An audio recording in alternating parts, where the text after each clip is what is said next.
नमस्कार। मैं राकेश परमार। मित्रों, वैसे आज तो सबसे जरूरी और सबसे अहम मुद्दा था फ्लाइंग सिख के नाम से मशहूर अ, श्री मिल्खा सिंह साहब का दुखद देहांत। आज तड़के सवेरे सवेरे जैसे ही समाचार के लिए टीवी को खोला, सबसे पहला यही दुखद समाचार मिला। मित्रों, मिल्खा सिंह का जाना और मिल्खा सिंह नहीं जाते, कुछ दिन और रह जाते तो क्या होता, ये चर्चा का विषय ने दिन भर समाचार चैनल पर चला। दुनिया में शोक की लहर है और कई लोगों ने अपने अपने हिसाब से आदरणीय मिल्खा सिंह साहब का वर्णन किया है। मैं उसमें क्या एक अलग से करूंगा, लेकिन मेरा अपना मानना है कि मिल्खा सिंह साहब से एक बार मेरी दिल्ली में मुलाकात हुई थी। मैं पांव छूने का प्रयास किया बट उन्होंने रोक दिया। मैं कहा कि मैं आपके उम्र हैसियतों का सब में आपके मुकाबले में नहीं हूं। मैं तो आपका पांव छू करके खुद को गौरवान्वित महसूस करना चाहता था। आपने गौरव का क्षण मेरे से छीन लिया। आप तो खिलाड़ी रहे हैं। जब आप पोडियम पर गौरव के टाइम में चढ़ते होंगे तो उस अनुभूति को याद करिए और मुझे पांव छूने दीजिए। वो हंसने लगे और पहला शब्द बोला, नेता हो क्या? मैं बोला, सर आप नहीं नहीं, बात नेताओं जैसी कर रहे हो। खैर, वो लंबी भाषा में एक छोटी सी बात कहता हूँ मिल्खा सिंह महात्मा। मैं बोला, सर जब आप अ, दुनिया में भारत महान का नाम रोशन कर रहे थे, उस वक्त भारत की आबादी 40-50 करोड़ कुछ रही होगी, मुझे बहुत ठीक से याद नहीं है। बोला, हाँ 38-40 करोड़ थी। मैं बोला, उसमें एक फ्लाइंग सिख मिल गया और आज हम 100 करोड़ और बढ़ गए हैं आपके जमाने से। दूसरा सिख क्यों नहीं मिला? उन्होंने तो बहुत सारी बातें, क्यों नहीं कहूंगा, बट एक बात यहां जरूर कहूंगा। उन्होंने कहा कि ऐसा है, आप में भूख होनी चाहिए। आप ठेठ में समझिए कि हम लोग पाकिस्तान से बंटवारे में आए थे तो पेट की भूख, यहाँ स्थापित होने की भूख, खुद को साबित करने की भूख, कई तरह की भूख थी। न मन भरा था, न तन भरा था, न पेट भरा था, तो हम बेचैनी रहते थे। और वही बेचैनी भागने पर मजबूर किया और भागते भागते दुनिया के ट्रैक पर कब भागने लगा और कब मेडल जीता नहीं कहा जा सकता। आज के बच्चों में भूख नहीं, ना तो वो कोचेज हैं जो समर्पण से करते हो। आज तो कोचेज फीस पूछते हैं कि कितना रुपया फीस दे रहे हो। हमारे टाइम में तो कोच को कोई फीस हमने तो कभी दी नहीं। तो ये फर्क है। आज खेल व्यवसाय हो गया है। कोच भी समझ रहा है कि ये आगे चल करके नाम और दाम कमाने के लिए खेल रहा है, तो आप हमें दे दीजिए। वो जीत जाने के बाद कौन पूछ रहा है। और भी बातें थी, वो नहीं कहूंगा। श्रीमान मिल्खा सिंह जी को ईश्वर अपने पनाहों में ले, उनको अपने श्री चौड़े में स्थान दे। एक क्षत्रिय पुत्र होने के नाते एक अपने पूर्वज को मैं सादर प्रणाम करता हूँ। मेरे बुजुर्ग थे, राजपूत फैमिली में उनका जन्म हुआ था, वो राजपूत सिख थे, ये नहीं वो भारत के बेटा थे। इसलिए मैं उनको सादर नमन करता हूँ, विनम्र श्रद्धांजलि करता हूँ। मित्रों, आज श्रद्धांजलि सिर्फ मिल्खा सिंह के लिए नहीं है। आज श्रद्धांजलि अर्पित करने का मन कर रहा है हमारे भारतीय व्यवस्था पर। ये कहने से पहले मैं उन तमाम लोगों से क्षमा मांग लेता हूं जो भारतीय व्यवस्था को मानते हैं। आज एक समाचार आया कि अरविंद शर्मा, पूर्व आईएएस गुजरात कैडर, प्रचारित किया जा रहा है, या शायद सच्चाई भी हो। मैंने कभी अरविंद शर्मा से पूछा नहीं, ना ही नरेंद्र मोदी से पूछा कि भाई आप एक दूसरे के करीब हो कि क्या हो।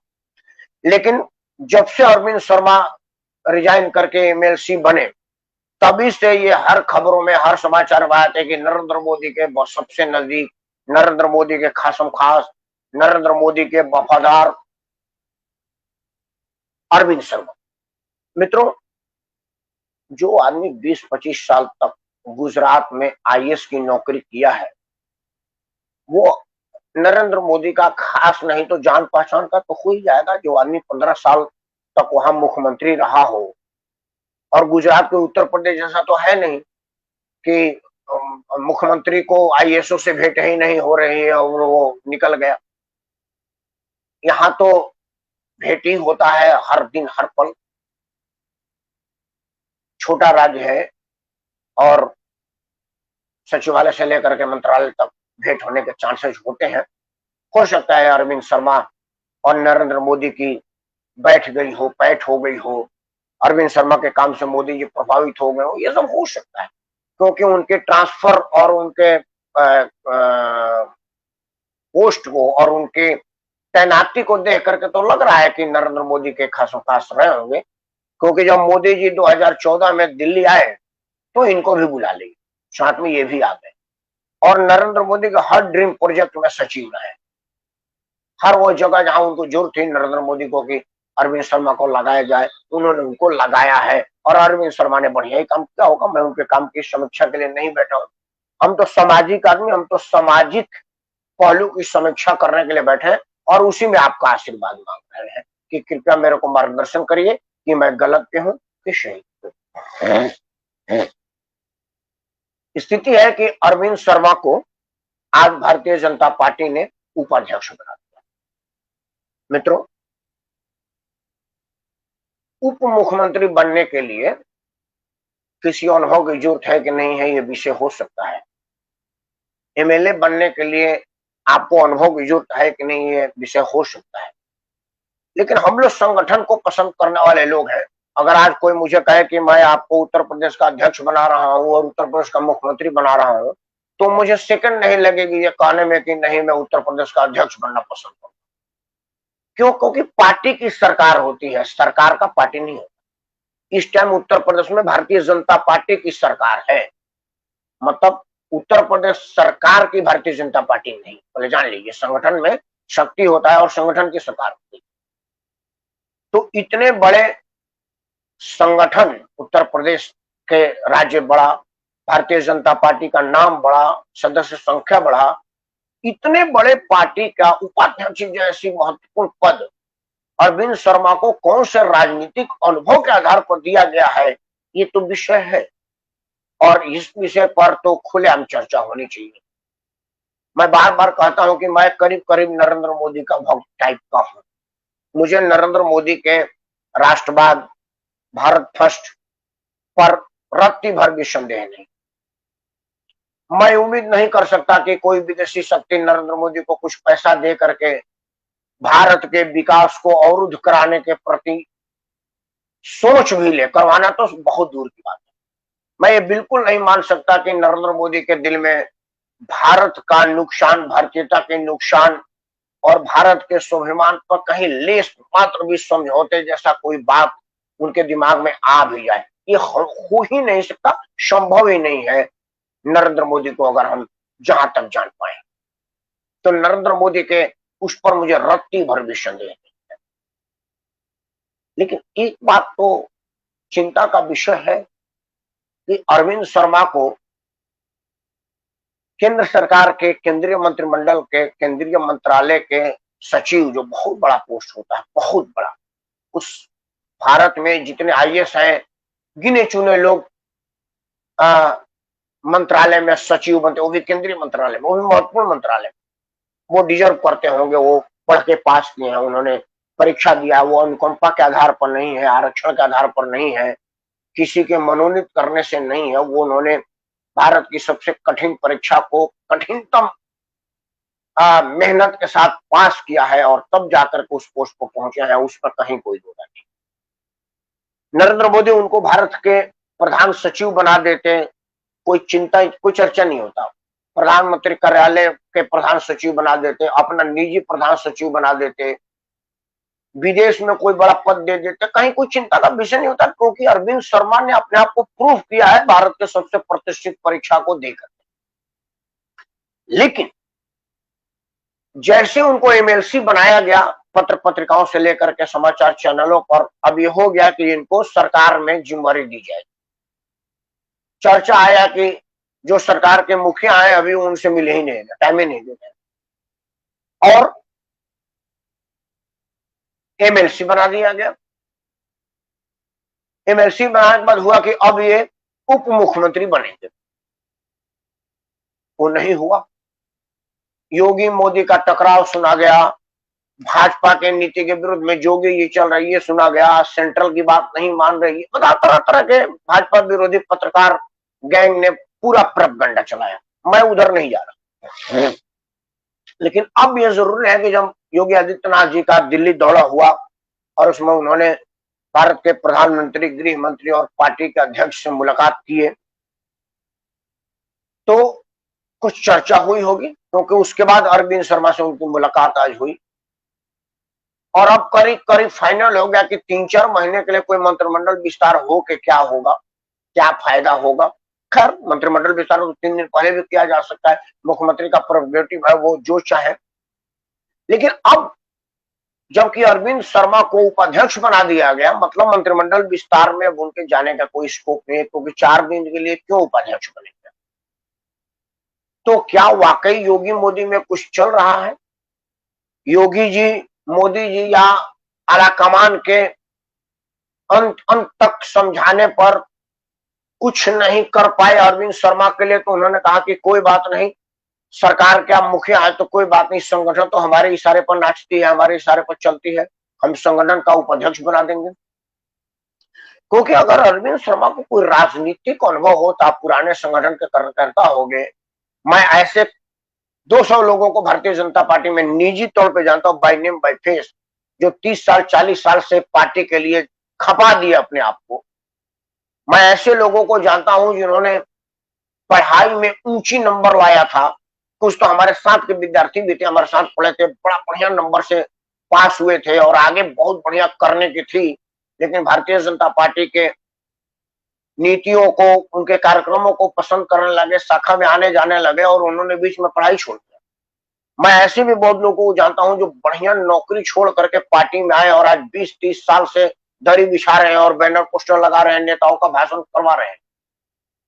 अगर उनमें से किसी को उपाध्यक्ष बनाया जाता तो मैं कहता कि संगठन में एक संघर्ष का इनाम मिला है। लेकिन अरविंद शर्मा का उपाध्यक्ष बनना, विश्वास करिए कि मैं बिल्कुल इसको पसंद नहीं, बिल्कुल। अरविंद शर्मा से मुझे कोई जाति दुश्मनी नहीं है, अरविंद शर्मा से कोई एतराज नहीं है। अरविंद शर्मा आईएएस अफसर रहे हैं, उन्होंने अपने आप को प्रूव किया है। अफसर का मतलब है, हमारे भारत में तो आईएएस का मतलब है कि वो विज्ञान से एमएससी है और कला एवं वाणिज्य मंत्रालय में सेक्रेटरी होगा तो वो कलाकार हो जाएगा। वो इतिहास, भूगोल और अर्थशास्त्र से एमए है और विज्ञान एवं तकनीकी मंत्रालय में सचिव है तो वो वैज्ञानिक बन जाएगा। बंदूक का नाल कभी नहीं देखने वाला आदमी रक्षा मंत्रालय में रक्षा सौदा करने लगेगा, उसी के यहाँ फाइल जाएगी, वही अप्रूव करेगा तो बंदूक खरीदी जाएगी। जिसने बंदूक का बॉब भी जानकारी नहीं है, वो बंदूक का सौदा करेगा और उसी के रहमो करम पर बंदूक खरीदी जाएगी। हमारे यहाँ आईएएसओ की ये व्यवस्था है, तो उस पर बोलने का कोई मतलब नहीं, उस पर चर्चा करने का कोई फायदा नहीं। फायदा यह है कि अरविंद शर्मा को तो ये बताया गया कि आईएएस है तो जहां जाओगे वहीं से टेकअप कर लेगा, कोई दिक्कत नहीं। ऐसा हो सकता है उनके ज्ञान विज्ञान से संगठन में जान फूंक दे। लेकिन आखिर क्यों संगठन में उपाध्यक्ष बनाया गया, सवाल ये है। बना दिया है, आपका घर का पार्टी है, कोई दिक्कत नहीं, आप जिसको चाहे, आप चाहे मुझको बना दीजिए, मेरे पास कोई एबीसीडी ज्ञान नहीं है। लेकिन ये सीधा सीधा नरेंद्र मोदी के साख पर प्रश्न लग रहा है। हम जैसे लोग जो नरेंद्र मोदी के भक्त के श्रेणी में अपने आप को डालते हैं, उनके विश्वास को धक्का लगा है कि क्या भारतीय जनता पार्टी में वही हो रहा है जो नरेंद्र मोदी चाहते हैं। खाता ना बही जो मोदी जी का है वो सही, मतलब विपक्ष का आरोप सही है कि पार्टी 1 मैन आर्मी और 2 मैन फोर्स है। मतलब क्या यही है कि भाई 1 मैन आर्मी और 1 मैन कंट्रोलिंग और 2 मैन आर्मी है, मतलब एक आदमी के हाथ में कंट्रोल है और 2 ही सिपाही हैं, शाह और मोदी, बाकी सबका कोई मतलब नहीं है, वर्चस्व कोई मतलब ही नहीं है। क्योंकि अरविंद शर्मा को आप पार्टी संगठन में उपाध्यक्ष जैसी जिम्मेवारी दे करके साबित कर दिए कि आप जो चाहेंगे वही होगा संगठन। मतलब आप सरकार में लाचार थे, आप चाह रहे थे कि सरकार में अरविंद शर्मा को कुछ मिले और वो नहीं मिल पाया, तो आपने अपने आप को साबित करने के लिए कि सरकार ना सही संगठन में तो मैं उसको उपाध्यक्ष बना सकता हूं, चाहते तो अध्यक्ष भी बना देते। लेकिन अध्यक्ष इसलिए नहीं बनाए कि अभी उत्तर प्रदेश में सर पे चुनाव है और अगर अध्यक्ष बना दिया जाए तो संगठन को नुकसान हो सकता है, पार्टी को नुकसान हो सकता है, इसीलिए कप्तान नहीं बना, सब वाइस कैप्टन बना दिया। लेकिन ये अरविंद शर्मा का नियुक्ति भारतीय जनता पार्टी को विवाद में तो डाली दिया है, क्योंकि चर्चा जो टीवी पर चल रहा था, जो फेसबुक और सोशल मीडिया पर चल रहा है कि अरविंद शर्मा पूर्व आईएएस गुजरात कैडर नरेंद्र मोदी का खास और खास, अब वो प्रूव हो गया कि वो केंद्र सरकार में आए मोदी के चाहने पर, केंद्र सरकार से रिजाइन दिए मोदी के चाहने पर, एमएलसी बने मोदी के चाहने पर, और अब उपाध्यक्ष बन गए मोदी के चाहने पर। क्योंकि जहां तक मुझे जानकारी है और अनुभव है कि स्वतंत्र देव सिंह एमएलसी बनने के पहले तो उनको पता भी नहीं होगा कि कोई अरविंद शर्मा नाम के आदमी है। क्यों? क्योंकि स्वतंत्र देव सिंह उत्तर प्रदेश के राजनीति में थे और अरविंद शर्मा गुजरात कैडर के अधिकारी थे। अगर उत्तर प्रदेश के अधिकारी होते तो हो सकता है किसी जिला में कलेक्टर या मंत्रालय में सचिव उचिव के हैसियत से कभी स्वतंत्र देव सिंह से भेंट मुलाकात हुई हो, बट गुजरात में तो स्वतंत्र देव सिंह कभी गए नहीं, और गए होंगे तो पर्यटक के रूप में गए होंगे, वहां सचिव को मिलने की कोई पोजीशन नहीं। बल्कि मैं तो गुजरात सचिवालय में गया हूं, हमारे एक रिश्तेदार वहां पर चीफ सेक्रेटरी थे, तो वो मिला था, तो वो तो एक मेरी हैसियत थी, लेकिन स्वतंत्र देव सिंह तो भी हैसियत नहीं थी कि उनका कोई रिश्तेदार वहां पर चीफ सेक्रेटरी हो तो उस हैसियत से जाकर के मिल ले। मतलब स्वतंत्र देव सिंह को कोई पता नहीं, उनको कहा गया कि उपाध्यक्ष की पर्ची बनाओ और साइन करो, ऊपर नाम हम लिख लेंगे, या ये कहा गया होगा कि भाई लेटर हेड साइन करके रख जाओ, हम जिनकी मर्जी हो उनकी नियुक्ति करते रहेंगे। और ये संगठन के लिए ठीक बात नहीं। क्यों? क्योंकि संगठन अनुभव से चलता है, अधिकार और अधिकारी से नहीं चलता। मित्रों, नरेंद्र मोदी को जितना जल्दी हो सके देश के सामने आ करके मन की बात की तरह से जन की बात करनी चाहिए कि अरविंद शर्मा को उपाध्यक्ष बनाने के पीछे उद्देश्य क्या था, क्या उनका संगठन में उपयोगिता है, और उनको किस अनुभव के आधार पर बनाया गया है। क्योंकि राजनीतिक शख्सियत तो नहीं है, और संगठन का काम सरकार चलाने से अलग होता है, क्योंकि संगठन अलग चीज है और सरकार अलग चीज है। सरकार में आपके पास पावर होता है, सस्पेंड कर देना, डिसमिस कर देना, ट्रांसफर कर देना, लोग उसके डर से आपके साथ काम करते हैं। लेकिन संगठन में आपके पास पावर नहीं होता कि आप किसी को हटा देंगे, क्योंकि आप तनख्वाह नहीं देते। अगर आप किसी कदावर नेता को हटा देंगे तो आपका अपना नुकसान होगा, क्योंकि उसका तो अपने साथ जनबल है, वो लेकर के दूसरे पार्टी में चला जाएगा। तो वो अरविंद शर्मा ने यस वो ये करो वो करो कहा है, क्योंकि उनके माताद उनके अधीन नौकरी कर देते हैं, उनके हाथ में पावर था कि उसको सस्पेंड कर देते, ट्रांसफर कर देते, डिसमिस कर देते। ऐसे जगह पर ट्रांसफर कर देते जहां सब्जी लाने के लिए 3 दिन जाना पड़ता, तो वो डर के मारे कहता यार राजधानी में बैठे हैं, कहा लिए 3 शेड में जाकर के बैठे, मान लो इसकी बात। लेकिन संगठन तो ये बात नहीं है। और सरकारी पद से संगठन में आने वाले लोगों ने संगठन का कितना बेड़ा गर्क किया, ये भारतीय जनता पार्टी से बढ़िया कौन जानता है। दिल्ली में अच्छा भला संगठन था, बिल्कुल फाइट में थी, लेकिन उन्होंने किरण बेदी को डायरेक्ट ले आकर के पैराशूट से उतारा, 3 सीट पर सिमट गया। अरविंद शर्मा जैसा एक ग्रह को दिल्ली के ऊपर बैठा गए, भारतीय जनता पार्टी उसकी जिम्मेवार है। मेरा कहने का मतलब है कि ये बात अरविंद शर्मा का आना हमें कोई ऐतराज नहीं, बट भारतीय जनता पार्टी और संगठन के लोगों के बात बतानी पड़ेगी कि आखिर उनका आने का मतलब क्या है और इसका वजह क्या है। पहली बात। दूसरी बात, श्रीमान योगी आदित्यनाथ जी अगर सही में नरेंद्र मोदी के बिल्कुल विरोध हो गए, उनकी बात को बिल्कुल नहीं मानते, तो मैं बड़ा चिंतित हूं, दुखी हूं और घबराया हुआ हूं कि क्या भारतीय जनता पार्टी का इतिहास दोहरा रहा है अपने आप को। क्योंकि ये कुछ कुछ उसी तरह की स्थिति होती हुई प्रतीत हो रही है जो आदरणीय अडवाणी जी और अटल जी के जमाने में कल्याण सिंह जी के साथ होता था, या कल्याण सिंह जी उनके साथ करते थे। क्योंकि ये सीन वही है, अटल अडवाणी अपने आप को सुप्रीम समझते थे और कल्याण सिंह समझते थे जब मेरे आगे कौन, मैं उत्तर प्रदेश राज्य का सबसे लोकप्रिय नेता हूं, भारतीय जनता पार्टी में भी सबसे बड़ा लोकप्रिय आदमी हूं, मैं जो चाहूंगा वही होगा। स्थिति क्या हुई कि कल्याण सिंह को उस आदमी के साथ समझौता करना पड़ा जिस आदमी के साथ लड़ाई लड़ करके अपनी वर्चस्व बनाए थे, वो अपने वर्चस्व को ही खत्म कर दिया। और स्थिति ये हुई कि फिर शरणागत आए और मोदी के शरण में आके राज्यपाल की कुर्सी को सुशोभित करता है। आज अगर योगी आदित्यनाथ जी को इस बात का घमंड होगा कि मैं बहुत लोकप्रिय हूं, तो इसके पहले बहुत सारे लोगों का घमंड टूट चुका है। बलराम मधो इतने बड़े नेता हुआ करते थे, पार्टी छोड़े कोई नहीं जाता, नाम लेवा नहीं होता। नया वर्ग, युवा वर्ग को तो पता भी नहीं कि बलराम मधो कोई चीज थे। आप केन गोविंदाचार्य, कहा जाता था कि अगर गोविंदाचार्य नहीं रहेंगे तो पार्टी कैसे चलेगी। गोविंदाचार्य मतलब भारतीय जनता पार्टी का शीर्षस्थ। आज गोविंदाचार्य के विषय में किसी को पूछो कि गोविंदाचार्य कौन है, बोला कौन गोविंदाचार्य है, वो भी अपने आप को पार्टी से ऊपर समझ लिया।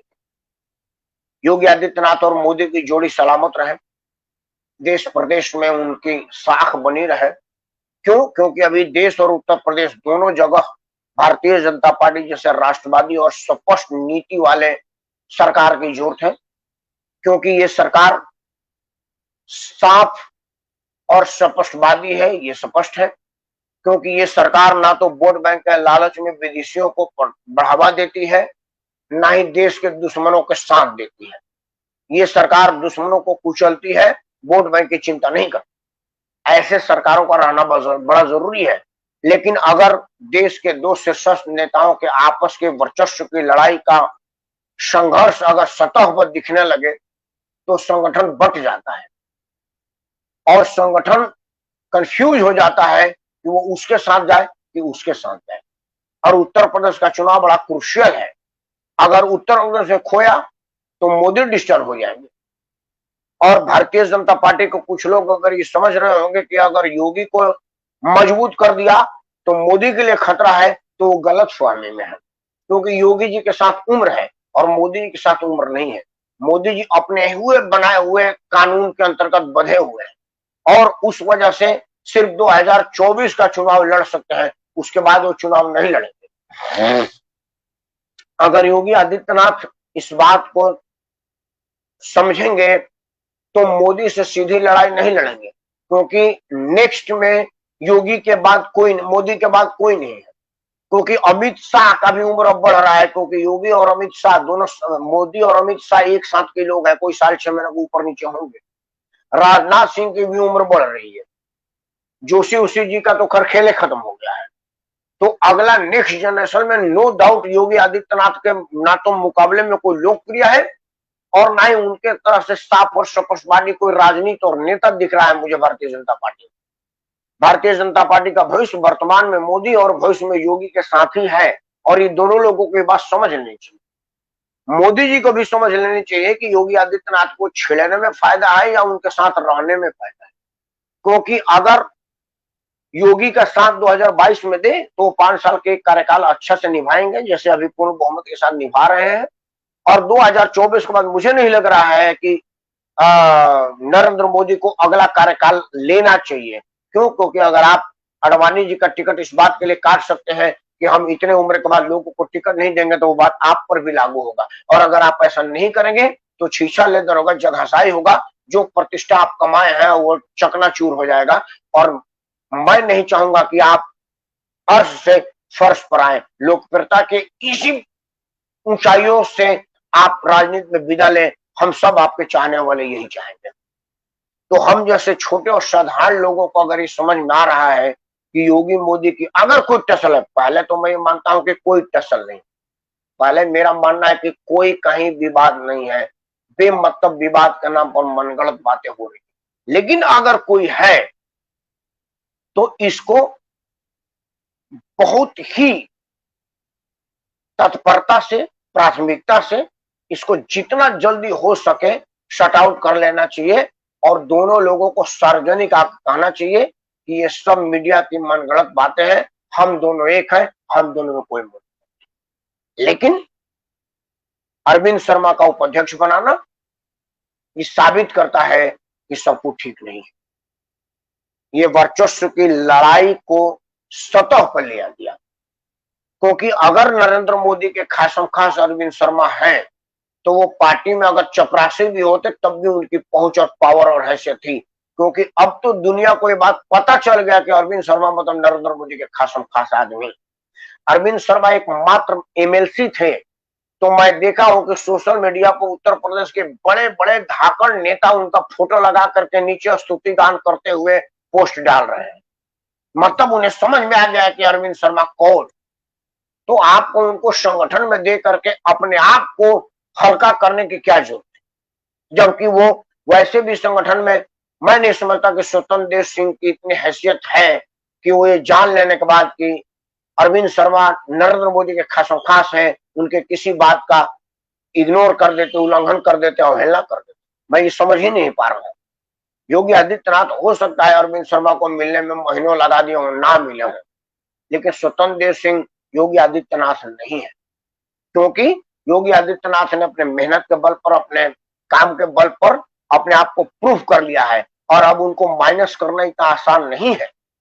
इसलिए मैं ये समझ रहा हूं कि अरविंद शर्मा का उपाध्यक्ष बनना और योगी मोदी का लड़ाई की जो आशंका लोग व्यक्त कर रहे हैं, उस पर मुहर लगना मेरे हिसाब से होगा। अब जितनी जल्दी हो सके मेरी आशंका निर्मूल हो और देशवासियों को ये पता चले कि राकेश परमार जो अपने फेसबुक लाइव में कहा था वो बकवास कर रहा था, ऐसी बात नहीं है। ये दोनों लोग बड़े प्रतिष्ठित हैं और एक ही हैं।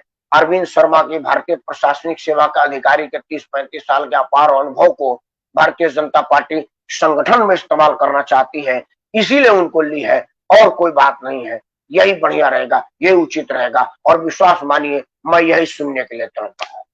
ये जिस दिन सुनूंगा वो मेरे लिए बड़ी खुशी की दिन होगी। तब तक मैं भारतीय जनता पार्टी, अरविंद शर्मा, नरेंद्र मोदी, योगी आदित्यनाथ और तमाम देशभक्त लोगों को, राष्ट्रभक्त लोगों को अपने तरफ से सादर प्रणाम करता हूं, हार्दिक शुभकामनाएं देता हूं और दुआ करता हूं कि न हिंदू राष्ट्र, न खालिस्तान, अखंड रहे मेरा हिंदुस्तान। जय हिंद, वंदे मातरम।